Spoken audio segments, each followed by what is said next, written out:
Irmãos, em pleno século XIII, para que os irmãos tenham um contexto histórico desse assunto tão importante, houve um teólogo chamado Tomás de Aquino, que talvez sem querer, ele tenha sido o maior responsável por lançar os fundamentos daquilo que se chama racionalismo, no qual os homens foram mergulhados por tantos séculos e do qual nós temos consequências até os nossos dias. Nós vamos procurar explicar um pouquinho disso, que eu considero importante. Tomás de Aquino, um teólogo da época, chamado cristão, ele tinha uma visão incompleta da queda. Havia naquele período, século 13, 14, 15, um período chamado escolasticismo, porque naquela época, se você estudou um pouquinho da história, você sabe que ali começaram a surgir as primeiras universidades. Você se lembra de história?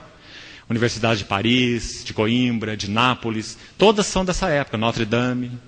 As primeiras universidades começaram a surgir nos séculos 14 e 15. Esse período escolástico.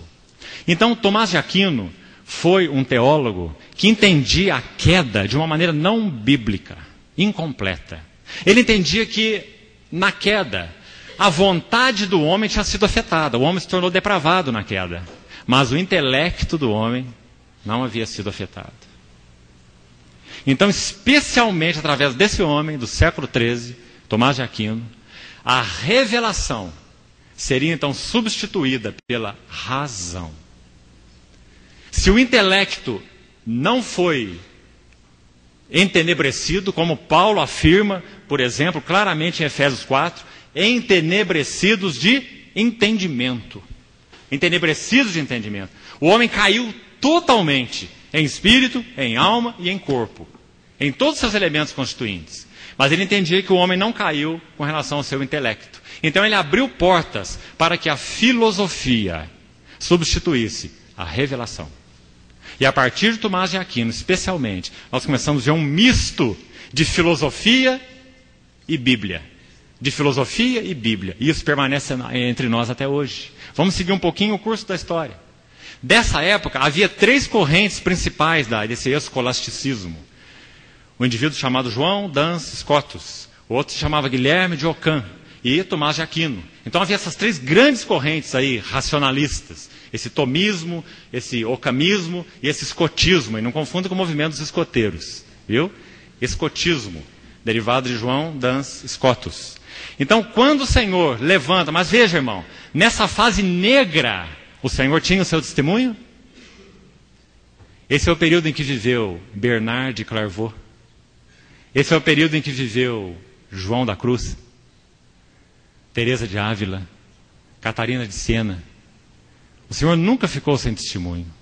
Depois, no início do século XVI, a Reforma.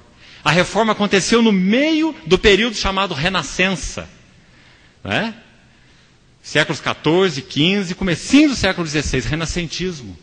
Irmãos, havia uma figura nesse período, é conhecido na história também como filósofo, esse Erasmo de Roterdã. Esse homem que, baseado nesse racionalismo, ele também pregava esse império da razão, nessa abordagem chamada teológica. E os irmãos se lembram que ele escreveu aquele livro, falando sobre a autonomia humana. Lembra? Sobre o livre-arbítrio, autonomia humana. Erasmo de Roterdã.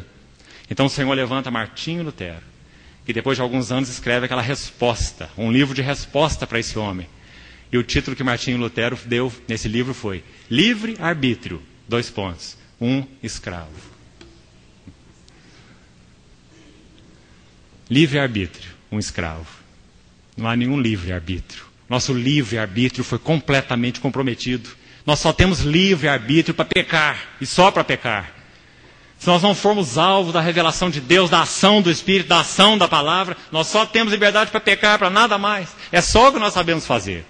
Então o Senhor usou Martinho Lutero como aquela voz tão poderosa durante a Reforma, para mostrar que o homem nasceu escravo e que ele só pode ser liberto por meio da palavra revelada de Deus. Então a justificação é pela graça, só pela graça, por meio da fé. O Senhor levanta essa voz, irmão. Você precisa colocar junto. Você não pode estudar a Reforma sem ver o contexto histórico. A Reforma aconteceu durante a Renascença. Esse movimento chamado Renascença. Quando então essa ênfase na razão, no brilhantismo da autonomia humana estava ali a todo vapor, o Senhor levanta esses homens, Martinho Lutero, dentre outros, para falar sobre a justificação pela graça. E depois o que acontece por causa desse racionalismo, esse entendimento de que o homem era autônomo, a substituição da revelação pela razão? Se o nosso intelecto não foi caído, então nós podemos alcançar as verdades finais ou os absolutos, como eles diziam, por meio da razão. Nós podemos compreender a verdade no singular, a verdade total, usando a nossa razão, segundo eles. Então, irmãos, quando nós chegamos no século XVIII, você vai ver ali aquele francês chamado Jean-Jacques Rousseau, considerado o pai do existencialismo, não é? Que pregava acima de tudo a liberdade humana. Um dos grandes estímulos para a Revolução Francesa, não é? Jean-Jacques Rousseau. Quem foi contemporâneo de Jean-Jacques Rousseau? George Whitefield, John Wesley. Deus nunca fica sem testemunho. Se essa pessoa havia sido levantada com toda essa filosofia da liberdade, da autonomia humana, em pleno século XVIII, Deus levanta John Wesley, Charles Wesley, Jonathan Edwards, George Whitefield, Daniel Howland, dentre tantos outros. Aquele chamado despertamento evangélico do século XVIII. Eles também foram contemporâneos. Esse existencialista e esses homens de Deus, ao mesmo tempo. Irmãos, que hora que nós estamos vivendo hoje? Nós estamos vivendo a sequela dessa doença toda, na chamada teologia liberal. Especialmente a partir do século XIX, um século a mais, depois dessas pessoas que eu citei. Século XIX. Alguns homens se levantaram dizendo que a Bíblia não é a palavra de Deus, mas a Bíblia contém a palavra de Deus. Então nós devemos decidir, pelo nosso juízo, pela nossa razão, quais textos são palavra de Deus e quais textos são acréscimos de homens. Então nós vamos julgar a Bíblia, ao invés da Bíblia nos julgar. E quando isso acontece, nós estamos em trevas absolutas. E é isso que tem acontecido nos nossos dias. Nós somos geração fruto desse movimento, falando de modo geral. Por isso o Senhor tem, como sempre teve, esse encargo, esse desejo de que se levante na nossa geração um testemunho claro de que a Bíblia é a palavra de Deus. E que a igreja é coluna e baluarte da verdade. Que a igreja não negocia aquilo que é essencial. Que a igreja não negocia esses fundamentos. Mas que isso é essencial, porque toca a glória da pessoa e obra do nosso Senhor. Então, irmãos, nós vivemos a doença, a sequela nesses dias. Quantos homens, e alguns deles os irmãos devem conhecer. Interessante que há um, muito interessante o nome dele. Frederico, no alemão Friedrich, né? A pronúncia é mais ou menos isso. Friedrich Schleiermacher. Sabe o que significa em alemão o nome desse indivíduo? Fabricante de véus. Schleiermacher, fabricante de véus. Friedrich Schleiermacher. Tudo que ele fez na vida dele foi fabricar véus, porque ele era um liberal, como seu próprio nome diz. E ele fabricou tanto véu que a palavra de Deus foi perdida no meio da teologia racionalista, liberal, iluminista. E muitos outros, especialmente ali na Alemanha e região. Então, irmãos, que necessidade nós temos hoje de resgatar essa pureza, essa genuinidade da palavra de Deus. Esse testemunho sólido de que a Bíblia é a palavra de Deus, de que ela contém toda a revelação de Deus, de que ela é inspirada verbalmente, ela é verbalmente inspirada. Ela não é apenas inspirada no seu geral, mas verbalmente inspirada.